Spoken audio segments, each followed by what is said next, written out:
Hello everyone. Now let's see this question. Drag force of a fluid on a body is proportional to velocity. It's given in the question. Okay, because actually this is a question of viscosity, so this has to be mentioned. So, uh, proportional to velocity of the body relative to the fluid. A student drops several small identical stones from different heights over a deep lake and then prepares graphs between v of every stone in the water and time t. The graphs can be divided into three categories as shown here. Which of the following explanations of these graphs appear reasonable? Let's see one by one. So the first graph is for a stone dropped from a small height, and the second graph is for a stone dropped from a large height.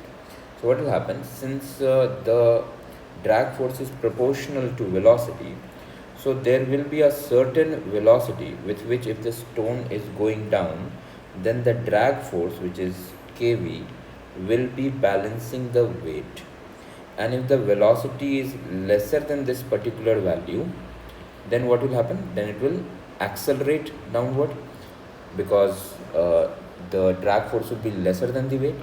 And in the case when v is greater than v naught, it will reduce its speed so that it comes back to v naught, and the forces are balanced. Okay, now with this concept in mind, let's see.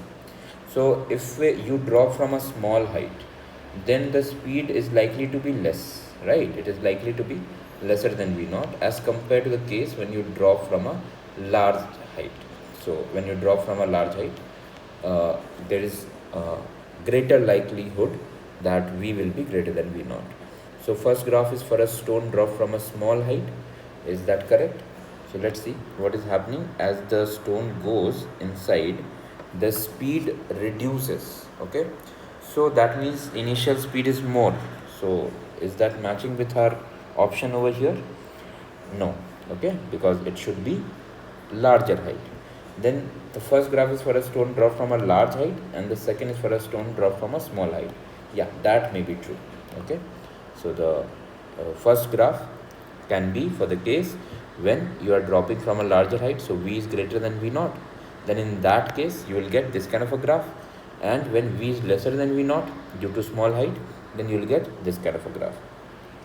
The third graph is for stone dropped from a height sufficient to acquire the speed v naught at the instant it enters the water, and that's perfect as discussed, because v naught k v naught is equal to mg.